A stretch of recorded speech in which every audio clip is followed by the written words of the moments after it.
A Superman book sold for as much as a mansion.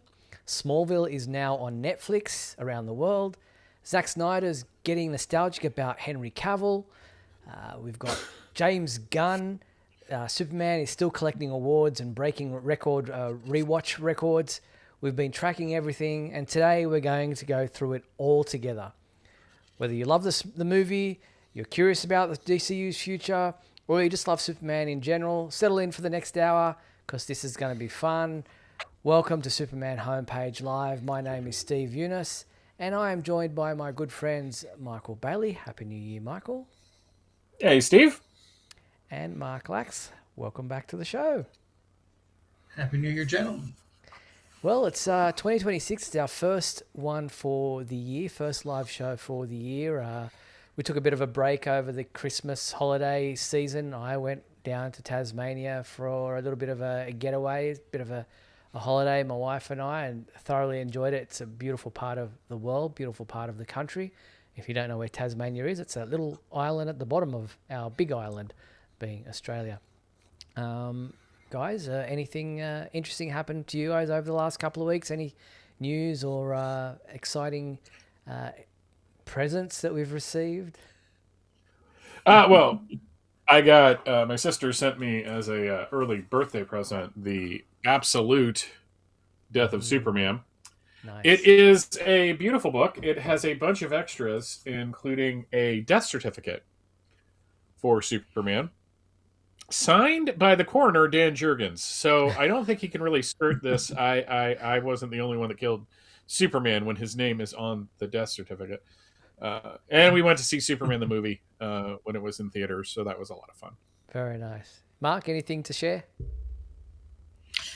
Not really. No, nothing. Same old. Nothing of great excitement. Yeah, happened here. Well, just like any old time of year. Fair enough. Had a nice holiday, but that's good. Excellent. Well, we've got plenty to discuss in the world of Superman. There's been plenty happening in the weeks that we've been away. We're going to go through the highlights of all the things that we have missed discussing since our last show. But before we get into any of that, we've got to do a bit of housekeeping and let you know what this show is all about and how you can get involved. Mike, before we do that, before we tell people how they can call in to tonight's show, we want to thank our Superman homepage champions, our beautiful people who support the show and keep it free for everyone. Douglas Meacham, John Patrick Van Pelt, Tina Murray, and Cara Luca. Thank you so much for your financial support of the show. We really appreciate it. And if you want to have your name read out at the beginning and end of every show, then all you have to do is simply go to patreon.com/Superman homepage. There are different levels of membership with different levels of perks, one of them being a Superman homepage champion. So thank you for your support. But Mike, people can get involved in the show. How do they go about doing that if they want to call in tonight? Well, let's see if I remember how to do this. It's really simple. You go to supermanhomepage.com/live and press the call now button. Or you can scan the QR code that is, well, it's not below, it's beside me, but it's below what you're reading. So I guess technically it's below. If you are watching the show on your laptop or desktop and you use an external speaker and you do get on to talk with us, please mute yourself or turn that down because we are on a bit of a delay and that can cause a little bit of feedback. And if you are using a smartphone to scan the QR code to get to into the green room, please use headphones or AirPods or whatever, because we can't seem to make speakerphone work well on this show for some reason. Exactly. And if you're a little bit shy and don't want to get on the phone tonight, or you just want to participate as a commenter, then on YouTube, Facebook, and Instagram, there is the feature for you to be able to write comments, have a chat with other fellow people who are watching us live tonight. Michael, Mark, and I can see exactly what you're saying on that feed, and we can respond to any comments or questions you might have. But let's get into tonight's topics, and we will start with the movie side of things. And James Gunn's Superman film over the last couple of weeks has received a number of awards and nominations for awards. Let's quickly go through some of those so that you can see just how successful this movie truly is. It has received 2 makeup and hairstylists awards.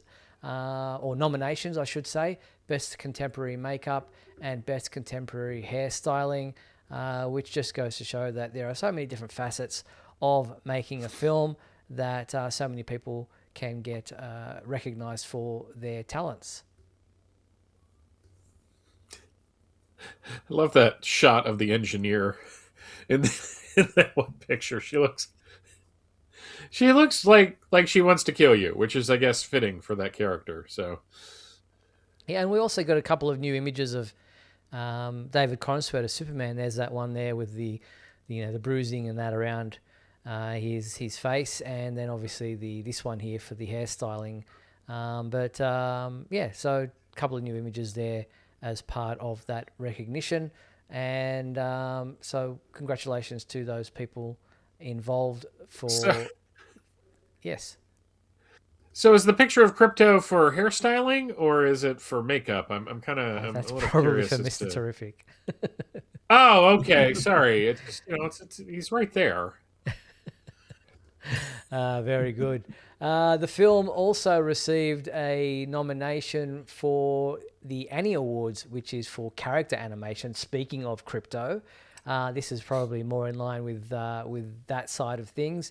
The studio received recognition for Best Character Animation Live Action category, and the animators involved in the Superman film are up against major releases, including a Minecraft movie, Captain America Brave New World, How to Train Your Dragon, and Prehistoric Planet Ice Age.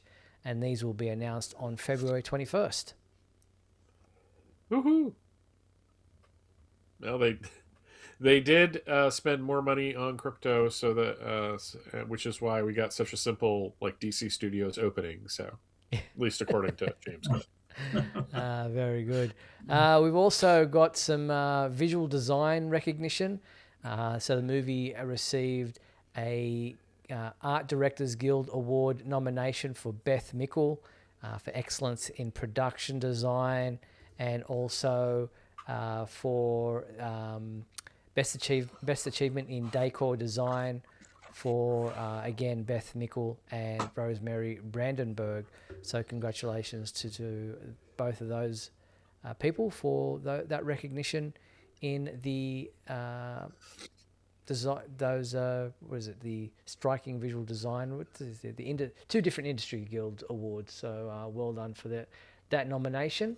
And then there's also the Astra Awards. Superman was nominated for, or actually won the Hollywood Creative Alliance's Astra Film Award for the Best Action or Sci-Fi Feature. That's I'm not familiar with the Astra Awards, actually, and I'm not laughing because I'm laughing at the awards. It's just this all of these different awards keep seemingly popping up, and it's probably something that's been around for decades, and I just never noticed it before. Yeah, they probably kind of fall under the shadow of some of the bigger awards like the Golden Globes and the Academy Awards and those ones, and so obviously out there, and they're live streamed on YouTube and knekt.tv. So I don't know what that is, but yeah, the obviously the Hollywood HCA, Hollywood Creative Alliance, is obviously a body that recognizes different films. Yep. So well done there. Still moving on. This one's an interesting one. Letterboxd, which is, as you know, they kind of log all the different movie watching across different platforms. James Gunn claimed a double victory in the Letterboxd 2025 year in review. Superman earned the title of most obsessively rewatched movie on the platform, and James Gunn himself topped the charts as the platform's most watched director of the year. So two interesting Letterboxd awards there. Yeah, it it just continues to boggle my mind that people are just still obsessed with this film. I mean, I'm happy about it. Don't get me wrong. I'm not saying like this is terrible. Why are people watching this? But it's just like this didn't happen with Man of Steel. This didn't happen with Superman Returns. like Well, by that this beggars the question: how many times have you guys rewatched the new Superman film?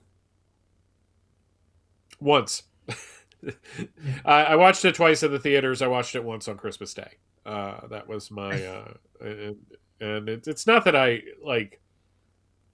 don't dislike the film or anything. I still like it just as much as I did when I saw it in the theater. It's just I have other things going on right now, so I can't sit and watch movies over and over again. Unfortunately, Yeah, Mark. No, I saw it twice, and I want to wait.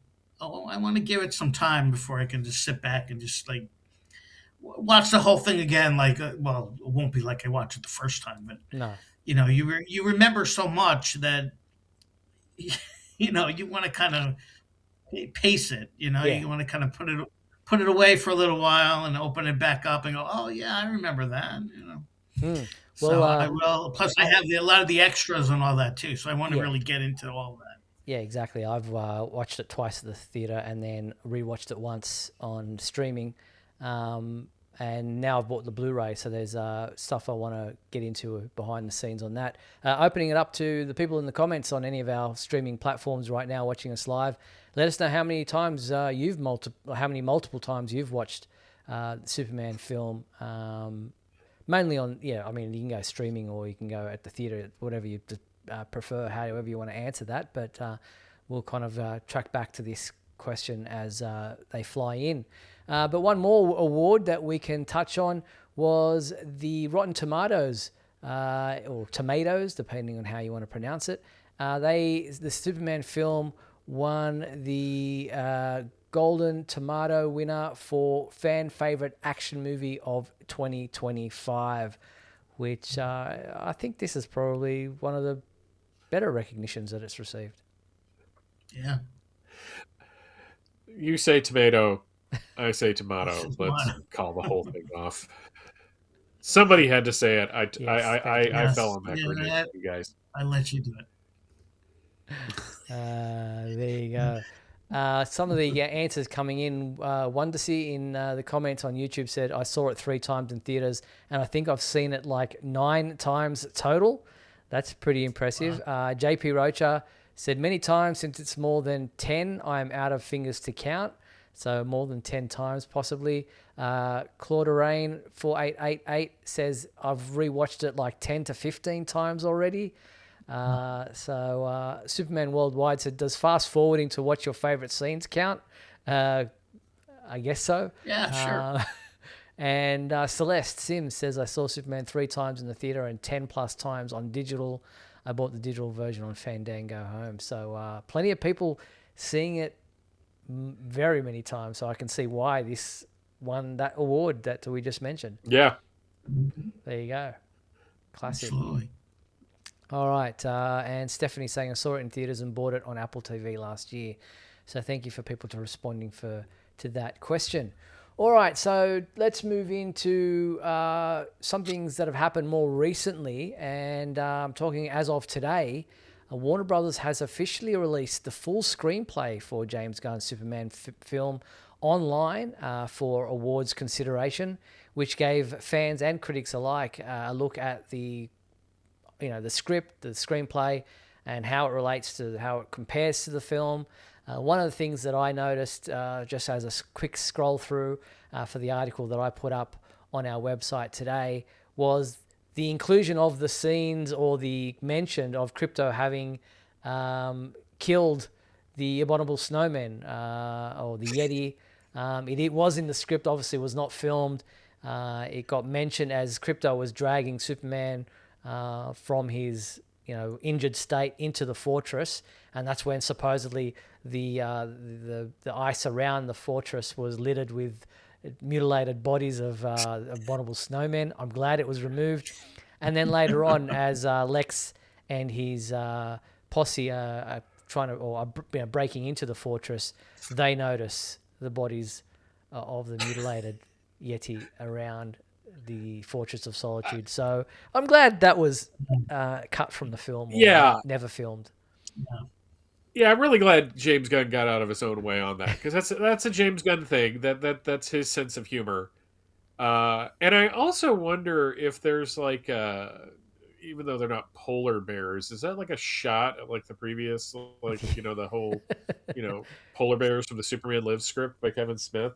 I just, I'm just fascinated that that was in there long enough and early enough that that's like toy developers like created that toy for it, Mm. and then it just doesn't matter, like, because it's not in the film at all. So it's just like one of those things where now it just looks like they're just adding toys to add toys, but no, it was part of the script, and this is, it's filmmaking, so it got cut. That's hilarious. Uh, I would have. Interesting how it got the toy got made, but what you really saw, you're supposed to just see littered bodies and things all over the place. So it's not like you actually saw a live one. Of course, it seems like there wasn't actually a live one that you saw. No, that's right. So they were just doing a toy of a dead more more to the point, I body. think that turning Crypto into a killer, I Yeah, think, kind yeah, of undercuts, what they were trying to do with that character. Yeah. So that's another thing where I could see where they're just like, we would have to CGI that anyways. Let's just cut that. Yeah, exactly. It kind of doesn't really make. I mean, yeah, to say he's destroying the robots or the fortress, he's making a mess.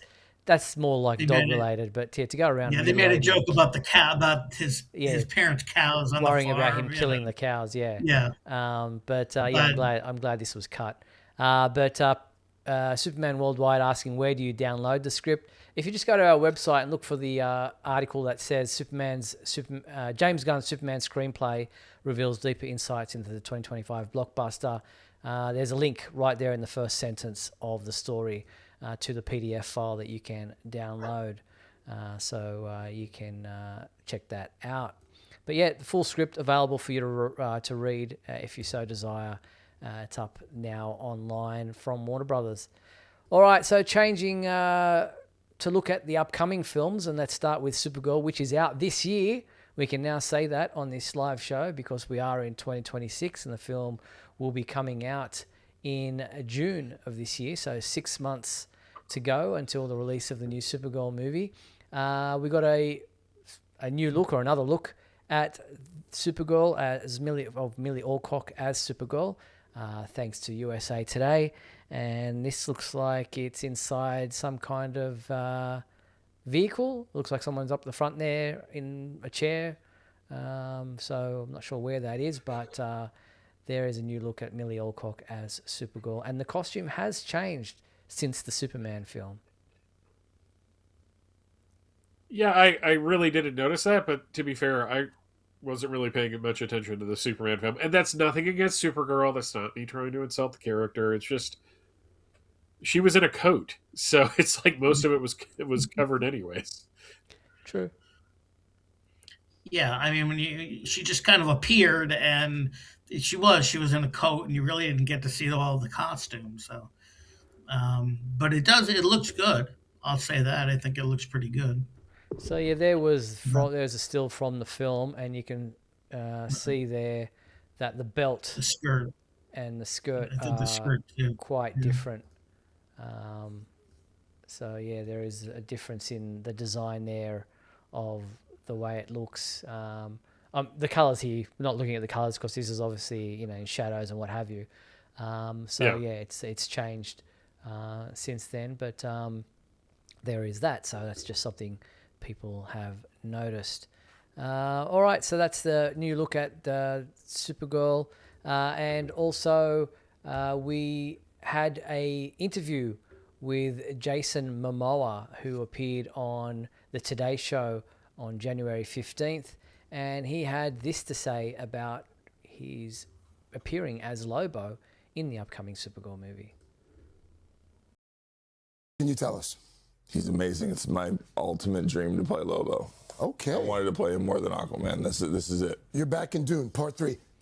So yeah, just a quick snippet there. He says his ultimate dream to play Lobo. He's wanted to play Lobo even more than Aquaman, which I'm sure didn't please Snyder fans. I was about to say, Yeah, suck it, Snyder fans. uh, So yeah, I well, mean, he does, I mean, he look, was born to play this role. he was. I mean, Yeah, never mind just the look, just I mean, everything else you've seen him in, he absolutely born to play this role. I just I love that this whole movement that people want to get these people back to play the characters from Snyder's version of it, and I think it's safe to say that Jason Momoa has moved on. Yeah, I It think. is okay with where he is. I think Yeah, so. I think so.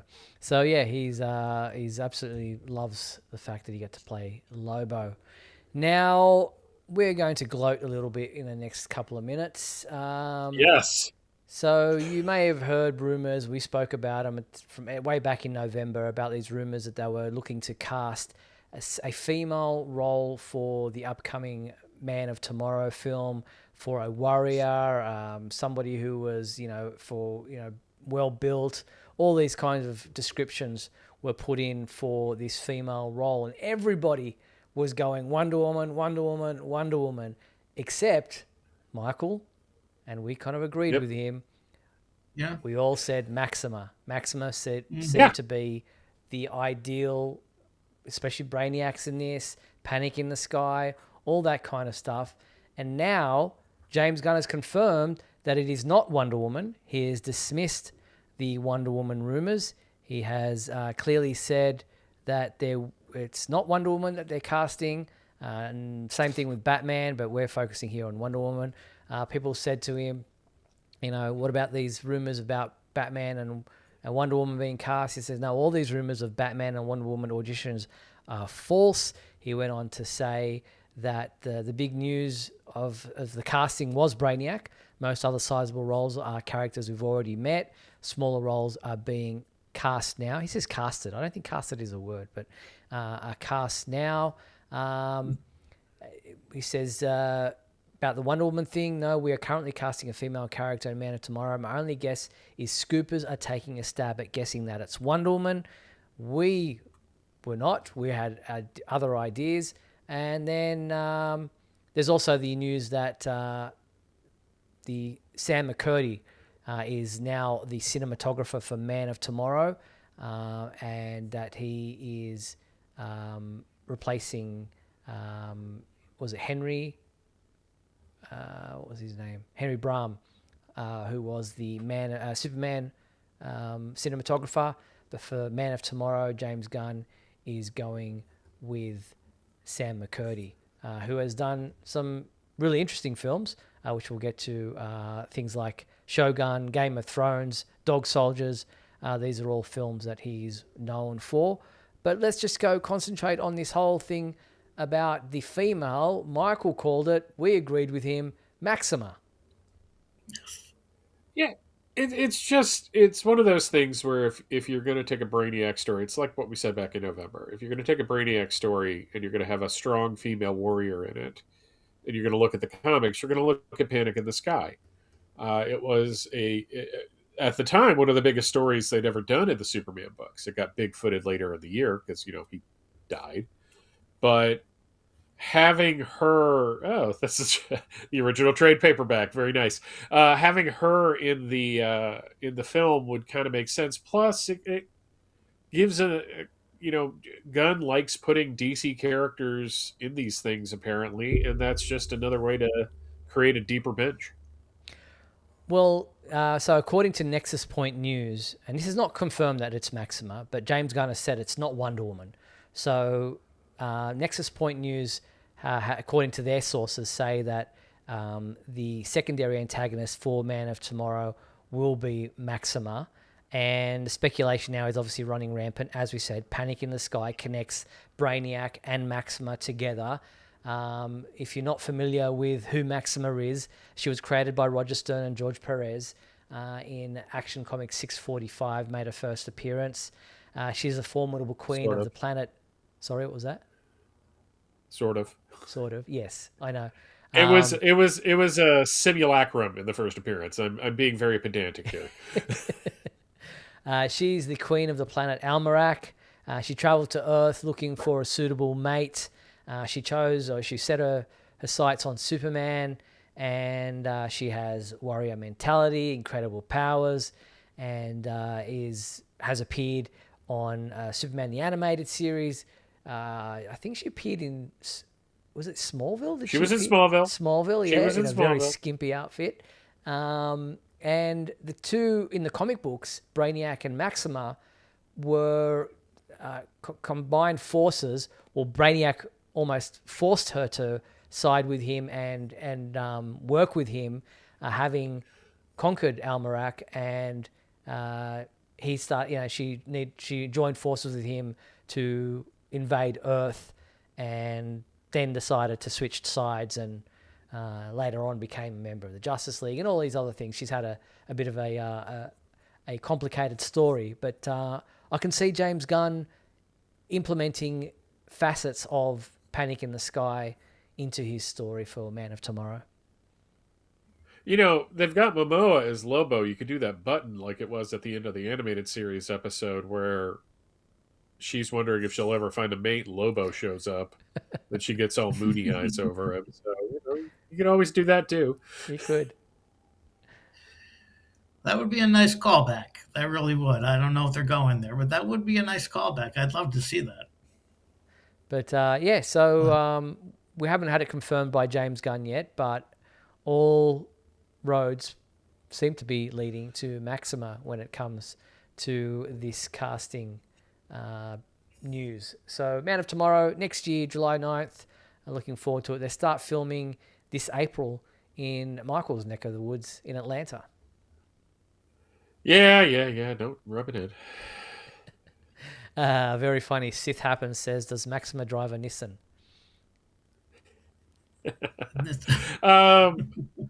I'm trying to remember. I'd have to look it up, but I don't feel like doing it right now. There was a Maxima type character on Superboy.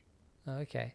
That was like a warrior woman who came to Earth, and it's a god awful episode of Superboy, but still. Fair enough. All right, so that's the news on Maxima. Looking forward to seeing where things go with that and getting some confirmation from James Gunn as to any casting announcements. All right, we can't go very many months on this show or very many episodes of this show without mentioning Zack Snyder, and he's been at it again on his Instagram account, sharing old photos. He's obviously being nostalgic, and as well as likes to stir up his fan base, and he's shared a couple of old photos. This one was a behind-the-scenes photo shared on his Instagram account showing Henry Cavill in the Man of Steel suit. He says, love these early images of Henry in the suit. He's literally hope personified, shot on my old Nikon D3. So, it's always good to see Henry photos that we haven't seen before. But then he also shared this one, which was also very interesting. This one was only yesterday or today, depending on where you were. It's a picture, first ever photograph of Henry Cavill as Superman that was shot during a camera test for Man of Steel. He seems to be wearing what appears to be a Christopher Reeve replica. The S is very high on the chest there. It's more of a Dean Cain S. It's a mix and match of different types of, but it's definitely not the Man of Steel costume, but it is kind of harkening back to the older spandex costumes that we've seen previous actors wear. Yeah, I mean, they do that. They put Christian Bale and like Cillian Murphy and all that into one of the Val Kilmer suits when they were doing their tests for Batman. So they basically have whatever's lying around. Henry not looking either very happy or very chirpy. He looks like he's not slept for 3 days. Yeah, I was about to say this is like Superman 3 Superman. Yeah, I was just going to say that. He's about to go to a bar and start flicking peanuts into a mirror like any second now. That's the look on his face. Yeah. So he probably had a hard night, a long night, and they probably a I million was gaming all times night, he had to. so he probably was just gaming. Yeah. Building his new machines. But look, it's always interesting to see those behind the scenes photo of any previous Superman actor. But it does kind of stir up the fan base of Snyder who, that's my Superman, that's the only Superman, the true Superman. All those kinds of comments were thrown about across all the different social media platforms. But it's always, like I said, always interesting to see behind the scenes stuff and screen tests and those kinds of things for any Superman film that we've got in the past. So happy to see those. Yep. All right, we are going to take a quick break. We're at the halfway mark of tonight's show. We're going to play some messages, and then we're going to come back on the flip side to talk about what's happening on Netflix, what's going on in the comic book side of the world of Superman, and much more. Don't go anywhere. We've got heaps to get through in the second half hour of tonight's program. We'll be back in a moment with the exciting climax of today's episode. So stand by.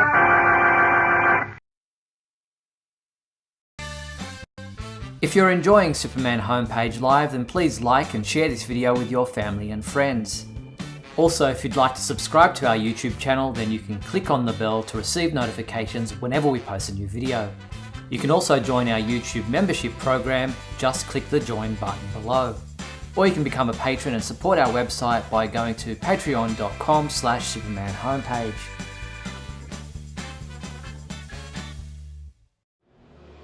Nearly 90 years of history, but how do you map the entire expansive mythology of this dynamic cultural phenomenon?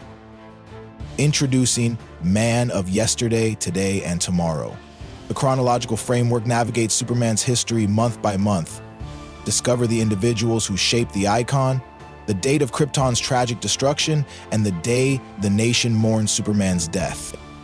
Explore epic milestones, from the groundbreaking radio debut to Richard Donner's cinematic masterpiece that launched an entire era. This is more than a catalog of dates. It's a roadmap to understanding how myths evolve and continue to shape the world. Go to Amazon to get your copy today.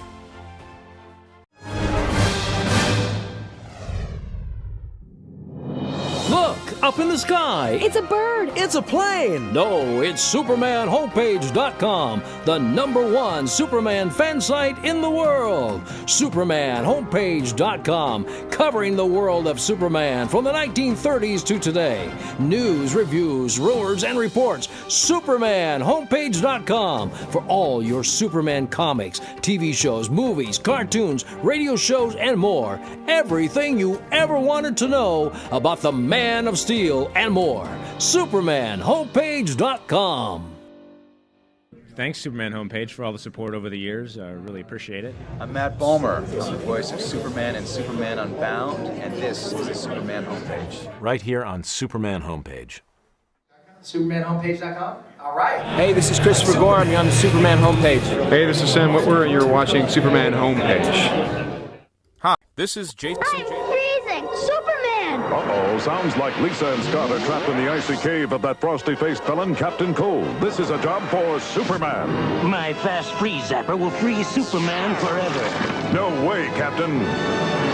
Here, kids, my new Superman hot cocoa mix is the super tasting way to warm up. It's really sweet and chocolatey.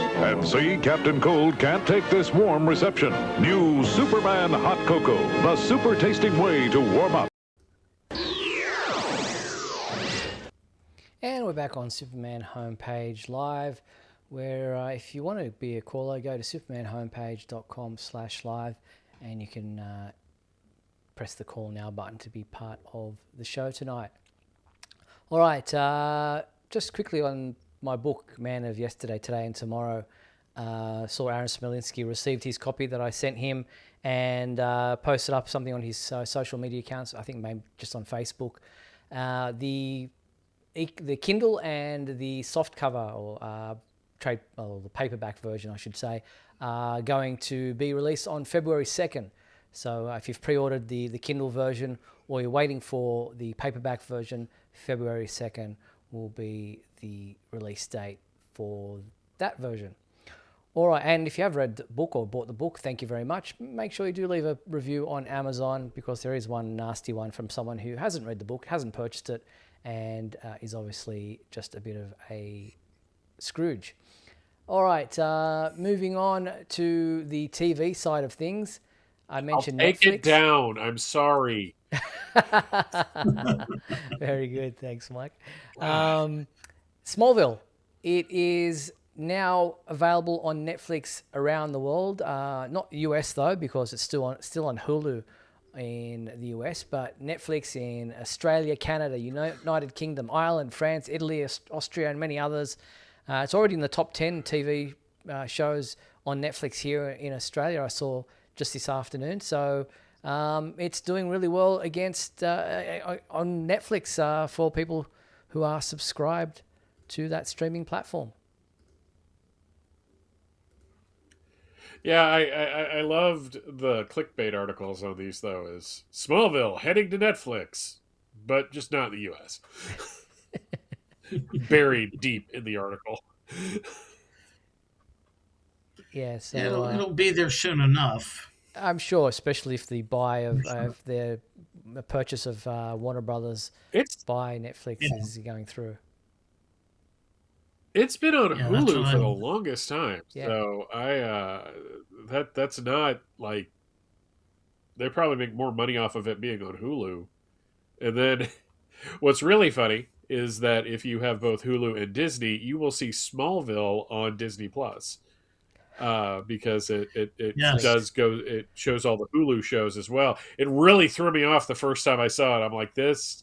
Like, did I fall through a wormhole? Am I on a parallel Earth where this happened? What the heck? Afbrat 1986 saying, why isn't it on HBO Max?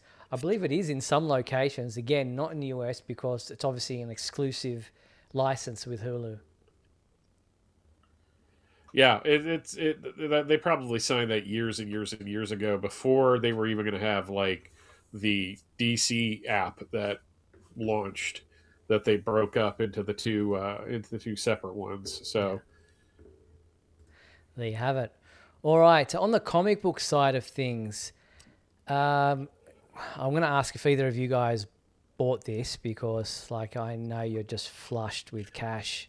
Action Comics #1 broke the record that was set. Was it last month by Superman #1? It just recently sold for $15 million in a private sale. This is the copy that was owned by Nicolas Cage, stolen from him, returned to him. A deal was announced by Manhattan-based Metropolis Collectibles, Comic Connect. The record was set in November for $9.12 million for Superman #1.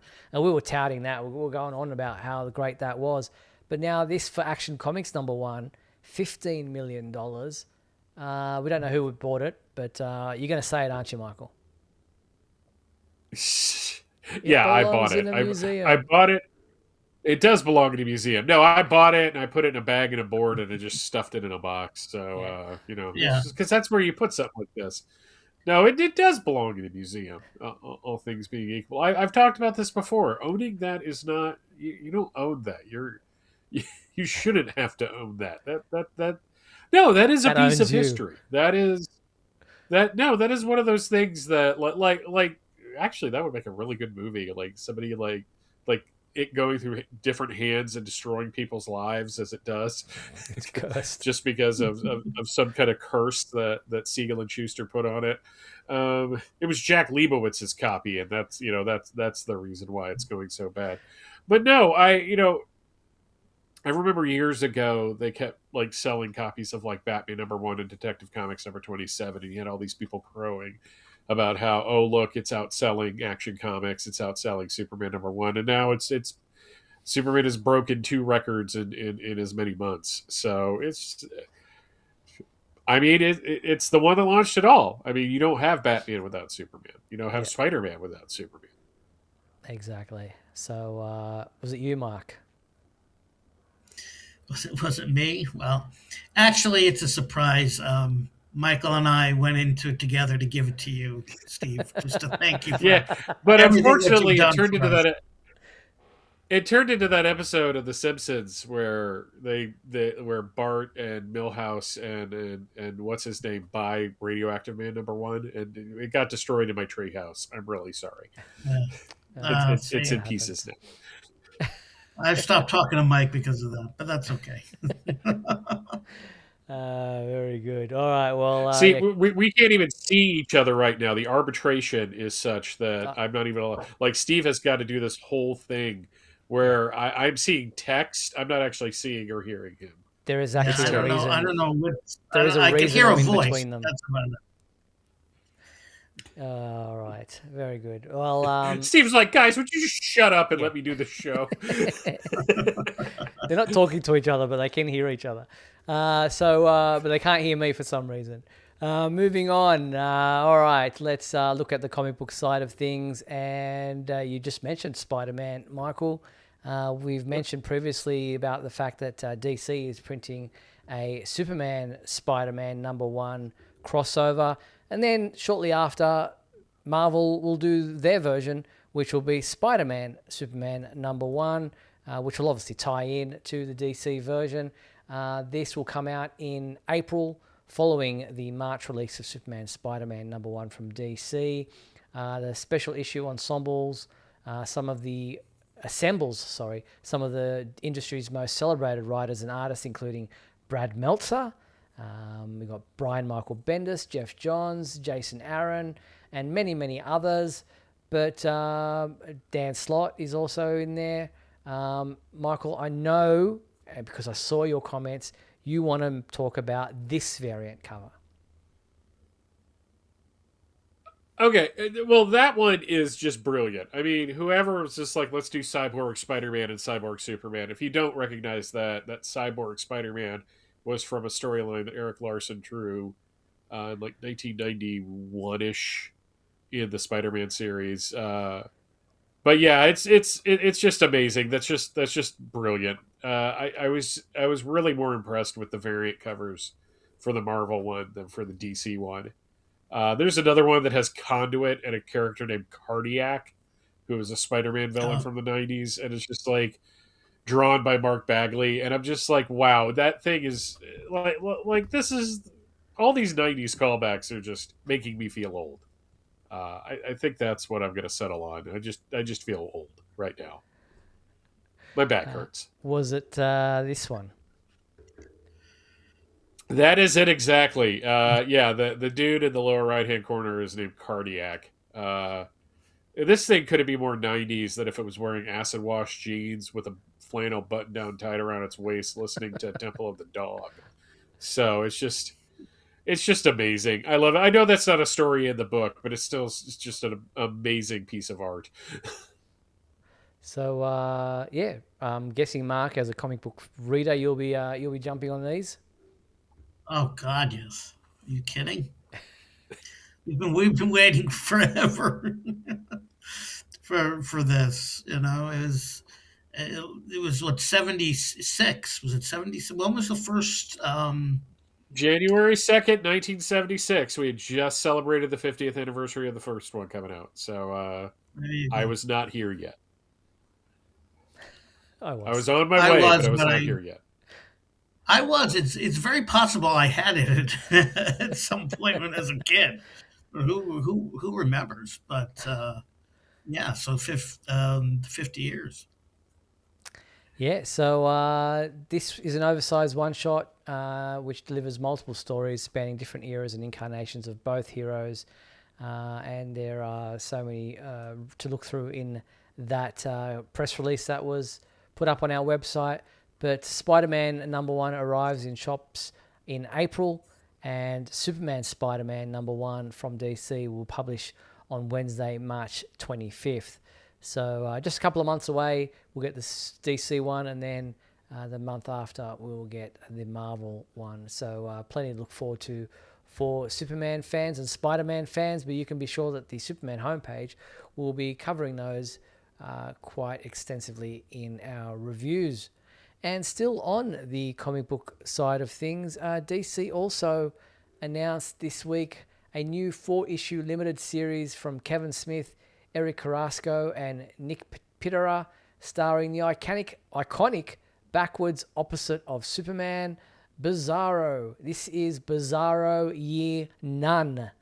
It's a 4-issue limited series, as I said, exploring the origin of Bizarro.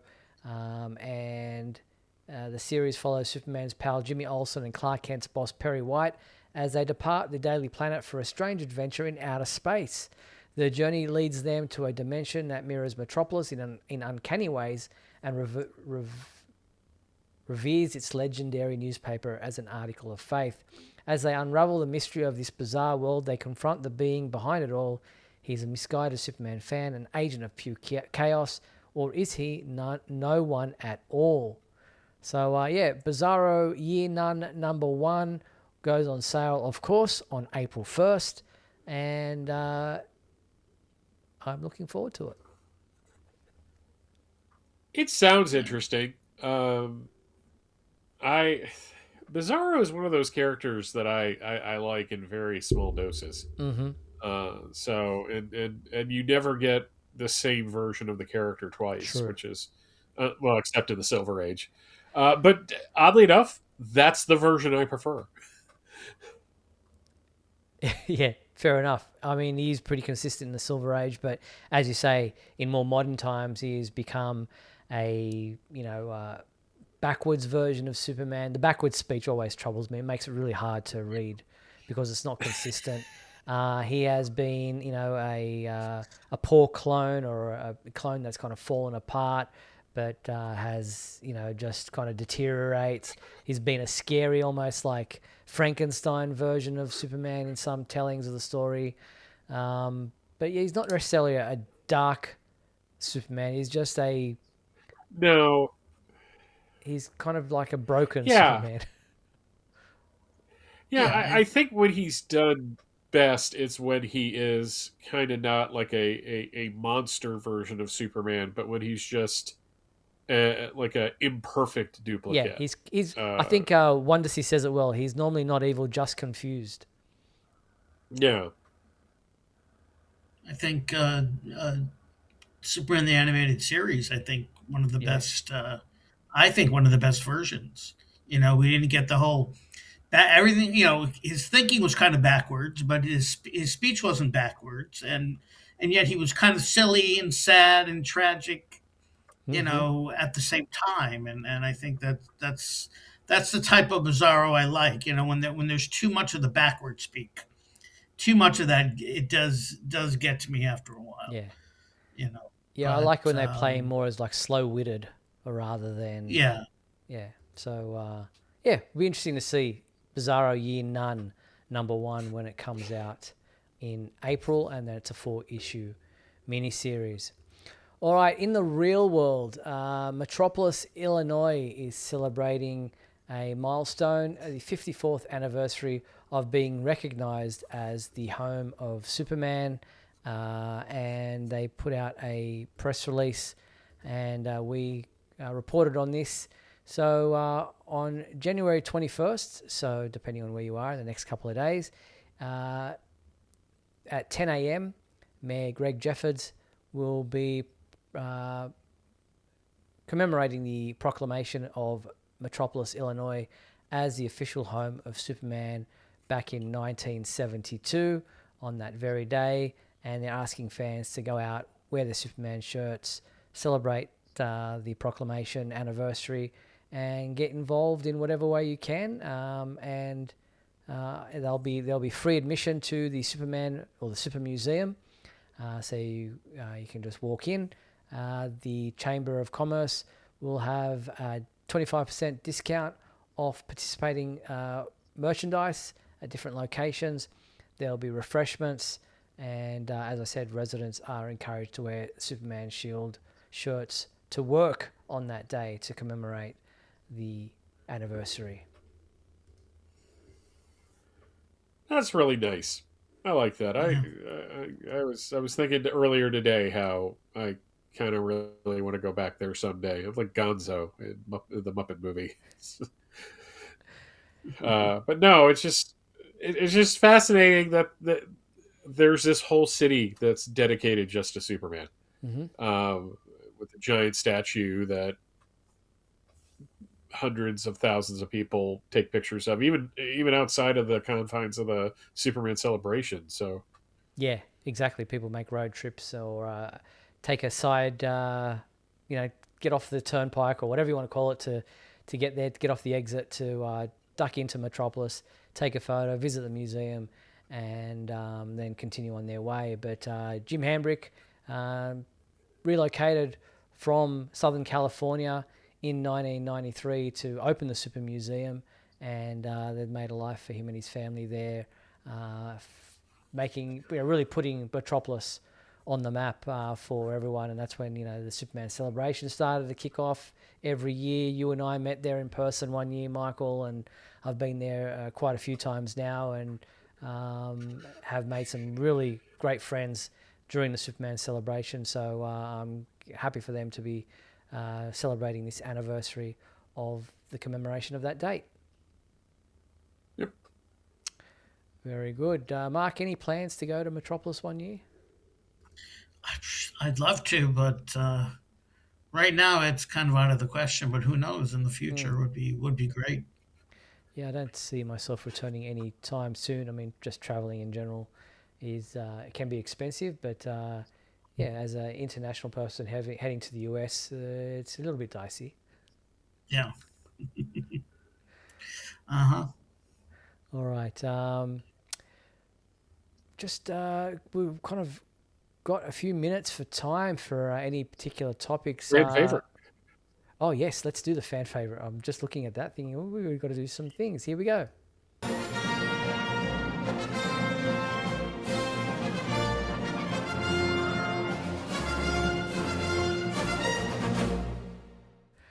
All right, the fan favorite question from last show, I can't say last week, last show was, when it comes to Superman, what are you looking forward to most in 2026? And we had a few people respond. Who was first up, Michael? JP Rocha wrote in, what I'm looking forward to most for Superman in I assume he meant 2026 and not 2027, is what is next for Superman in the DC Universe and the comics, with the end of DC KO event and tournament, DC Next Level, and the reign of the Superboys. Thank you, JP. And Lone Nut 2000 wrote, the number one Superman thing I'm looking forward to in the coming year is the absolute edition of John Byrne's classic, The Man of Steel. This was the beginning of my favorite version of the character. I'm hoping this will lead to John Byrne era omnibus. Thank you guys for being such an excellent source of Superman information. John Byrne made me a Superman fan. In 1986, James Gunn reawakened my love for the character this past summer, and this website, along with Michael Bailey's podcasts, have really helped me immerse myself in the world of Clark Kent. Keep up the great work and urge Michael to continue from crisis to crisis. That's very sweet. I found out something actually about that Absolute. Apparently, there was something about the artwork that made making it Absolute size problematic. Oh, so they fixed that, but apparently that's what was really, according to the thing I was reading, that was what was holding this back. Oh, okay. It wasn't that they didn't want to. So I was kind of fascinated to hear about that. I have no idea if FCTC is going to continue. That's a larger conversation for another time. Okay, moving on. Ryan Ignatius Pratt said, when it comes to Superman, the thing I'm most looking forward to in 2026 is the release of the third season of My Adventures with Superman. I thought it was supposed to come out in 2025, but I'm guessing the show has been pushed back to 26. I absolutely love this animated series and eagerly look forward to further adventures of this particular incarnation of Supes and Lois, not to mention Jimmy and Kara and possibly Cornell. Speaking of Kara, I also look forward to the new Supergirl film, which is second on my list for what I'm looking forward to most in 2026. Yeah, hopefully we'll see something about My Adventures with Superman relatively soon, hopefully in the first quarter of this year. Michael Moreno wrote, what I'm looking forward to most in 2026 is the Supergirl movie. I also look forward to seeing any updates regarding Man of Tomorrow for 2027, which includes most likely a teaser trailer by the end of 2026. I know that's still off in the future, but I'm excited for it. As for the secret soundbite, it's from the Justice League action cartoon where Firestorm accidentally turns Superman into Superwoman, using his powers to create pink kryptonite in order to change Metallo's green kryptonite heart. Happy New Year. Oops, spoiler alert. I don't know if I should have included that there, but thank you, Michael. Oh, well. Next up. And Kara Lucker wrote, what I'm looking forward to most this year is treating my friend to the Supergirl movie and creating even more memories. Last week, the Columbus Blue Jackets ice hockey team had a Superman night, and I was able to go. It was so much fun. They even had a Superman jersey that came along with the ticket. Here are some photos. Oh, thank you very much, Cara. They look fantastic. So, yeah, well done to the Blue Jackets. So that is the super secret, the fan favorite question. Frank Caracino. You got one more? Yeah, Frank wrote in saying, I'm fairly new to listening to the Superman homepage, so I was wondering, in the coming new year, could the story of how Steve, Michael, and Mark got together to make Superman homepage? I think everyone would be really interested. Frank will definitely add how we each came to be to start on the Superman homepage. We can just definitely discuss that in a future episode. Sure. Have to think back. You guys have more. It involved unearthing. There was a lot going on with that. There's a book in there. There's a book there. There is a book. It was the book that we uncovered that day that put us on this path, and maybe we need to put that back because the world's not doing too well right now. Very good.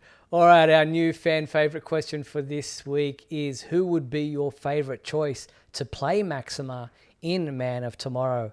Assuming that James Gunn doesn't come out and spoil this question for us by announcing who that is, or that it's happening officially. But if he doesn't in the next week, then get involved with the fan favorite question by answering that question. Email us at info@supermanhomepage.com. That's info@supermanhomepage.com to let us know who would you cast as Maxima for Man of Tomorrow. All right, that is a fan favorite question. Michael, do you want to do a quick This Week in History, or do you think we're running out of time? I don't think we have enough time for that. There was a little more than usual, so I don't want to have to rush through anything. So let's just quickly do the people who have birthdays this week from that part of the history for this week. Sure. I just erased all of that. We have. No, I got it. We have. I can never pronounce her name. It's Anshe Trower. I can't pronounce it. Thank you. Who played Feora in Man of Steel, was born today, January 19th, 1981. It's not the only person born in 1981. Or was that yesterday? That was yesterday. Kevin Costner born same day. In 1955, I'm doing this. Let's see if I can do this from memory.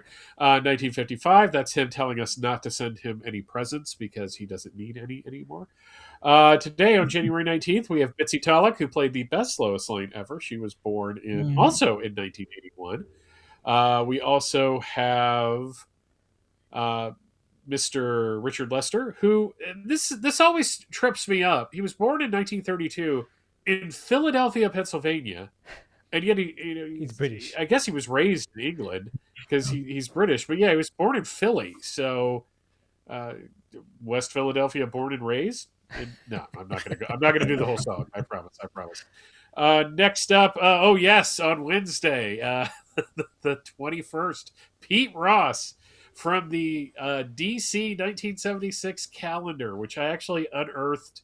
Somebody wrote down what all the different birthdays and such were and posted on the web. Those are fun to look at. Pete Ross, best friend of Superman ever. Yes. This is on the 22nd. 22nd. Thank you. Diane Lane, who played Martha Kent in the Snyderverse, was born in 1965. That I do remember because I was kind of fascinated. Same day, Ishmael Saeed, I guess is how you pronounce that. Yes. Who played Jimmy Olsen, was born in 1983? 86. 86. Okay, so he's turning 40 this year. Yeah, January 23rd is his birthday.